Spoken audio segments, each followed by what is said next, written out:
If you're new to the world of AI and want to get the most comprehensive guide on how to get the most out of this technology, you're in the right place. I'm going to show you everything you need to know to become far more productive in your personal and professional life using AI. And because AI is evolving so quickly, we want to make sure we keep adding to this very course and update any existing videos that get outdated.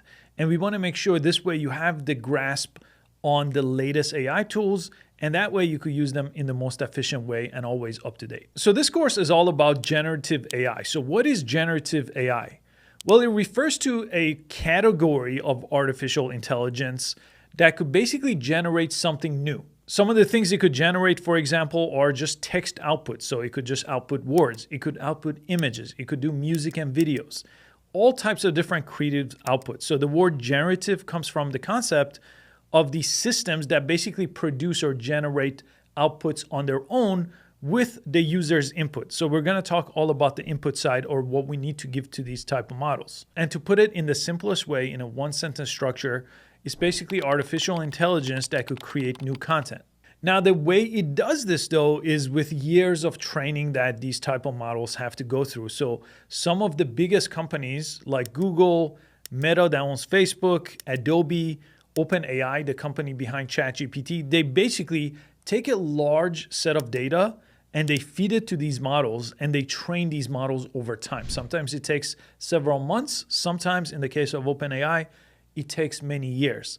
Now, these large models, basically, they get trained on text documents. They get trained on images, sometimes video files. For example, I asked Google Bard, which is an AI chatbot, what it was trained on. And he told me Bard was trained on a data set of 1.5 trillion words.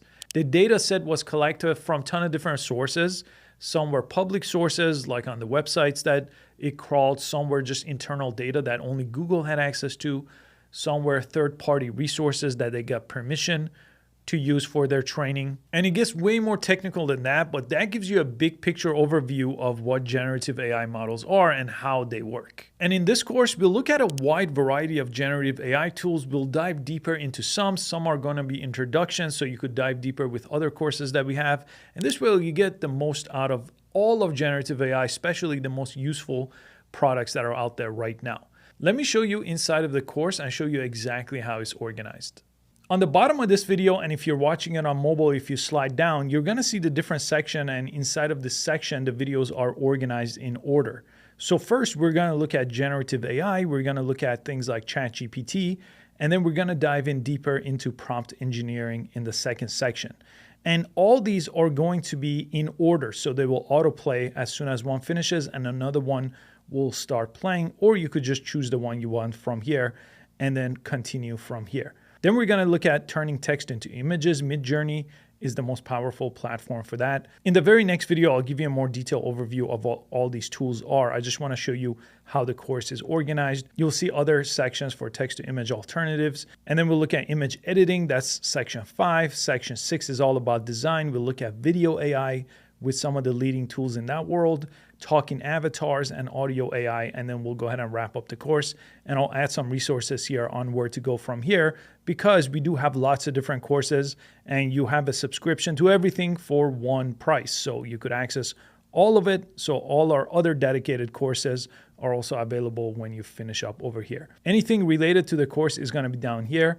Under the resource tab, I'm going to add anything that's downloadable, so you'll find it here. So anytime I make a reference, go over here. And if you want to leave a comment and ask a question, there is a comment section available as well. And these are other related courses here that you could take on after you finish this one. And it's going to remember everything that you watched as you watch it, so you could always jump back in and then take up from here. And if you like this course, you could always add it to your favorites, or you could share it from here. It creates a link that you could share on social media or via email. My name is Saj, and I'm going to be your instructor for most of this course, but I will have a couple of experts from other courses chime in from time to time when I'm talking about very specific topics that they have courses on. And I've been teaching the latest tools in the world of tech for about 7 years or so. And I use a variety of different AI tools on a day-to-day basis, really while they first got released. So for my day-to-day work, I really rely on them. So I'm going to use that in my teaching with practical examples. And once we're done with this course, you should have a pretty good and fundamental understanding of generative AI as a whole. And you should be pretty comfortable implementing some of these top AI tools like ChatGPT and Midjourney that we're going to go over in detail. And you'll have a basic understanding of some of the other ones that I'm going to touch upon. And then you could dive deeper after you're finished with the course to learn some of these other tools in more detail and really benefit from them with your personal and work life day to day. Let's jump in.